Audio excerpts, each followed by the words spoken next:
Let me ask you a question. What kind of adult do you hope your child becomes?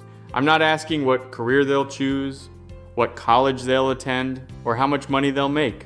I'm talking about the person you hope they'll become. Will they have the confidence to make a difficult decision? Will they step forward when somebody needs to lead?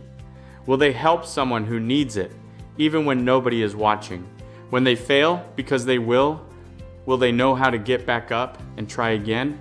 And someday, when we're no longer standing beside them, will they be prepared? That's the question behind Prepared to Lead. I'm Justin. I'm a parent and a mentor, and I've spent a lot of years working with young people. I've had the privilege of watching kids grow from uncertain young people into confident leaders, and I've learned quite a bit from them along the way. I don't have all the answers. That's not what this channel is about. It's about sharing what I've learned, asking some important questions, and helping families create opportunities for young people to grow. And there's something I want to make clear from the beginning. I don't think there's anything wrong with today's kids. I don't think they're less capable or less intelligent than previous generations. I think they're every bit as capable as any generation that came before them. But the world they're growing up in has changed, and so has childhood. Think about it. We can communicate with our kids instantly. We can see their grades online. We can remind them about assignments. We can organize their schedules. We can solve problems before they become big problems. And because we love them, we can make their lives pretty comfortable. But I've started wondering whether we've confused making childhood easier with preparing our kids for life. Those aren't necessarily the same thing. I've watched young people get handed responsibilities they weren't completely ready for. At first, they struggled, they were uncomfortable, they made mistakes, sometimes they failed. And every instinct in the adults around them said, I can fix this. But when we didn't immediately step in, something interesting happened. They figured something out. Then they figured out something else. They started making decisions. They started speaking up. They became more confident. Eventually, the young person who once needed somebody to tell them what to do became the person others looked to for help. I've watched that transformation enough times that I've become convinced of something. Capability isn't something we give young people. It's something they discover. But they need opportunities to discover it. And that's where we come in. Parents, grandparents, teachers, coaches, mentors, volunteers. Raising capable young people doesn't happen accidentally.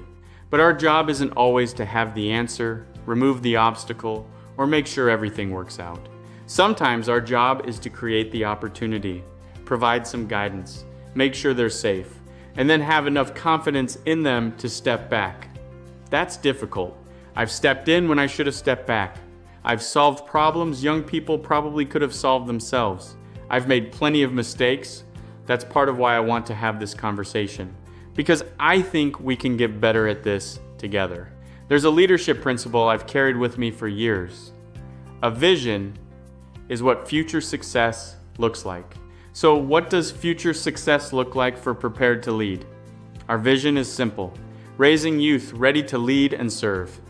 Young people who are capable and resilient, who can make decisions, work with others, and step forward when something needs to be done, and who understand that leadership isn't just about being in charge. Leadership is about serving others. Our mission is to inspire and support families in raising youth who lead and serve. We're going to explore responsibility, failure, confidence, independence, technology, adventure, resilience, service, and leadership. We'll talk about protecting our kids versus preparing them, about meaningful responsibility, doing hard things, making mistakes, and knowing when to step back. Not because we don't care, but because we do. And I want to end each conversation with something practical. So here's the first question. Think about a young person in your life. What's one thing you're doing for them today that they might be ready to do for themselves? Don't change anything yet. Just notice it. Pay attention this week. Because preparing young people for adulthood isn't always about what else we need to give them. Sometimes it's about recognizing what they're ready to carry themselves. I'm glad you're here. This is Prepared to Lead. And together, let's raise youth ready to lead and serve.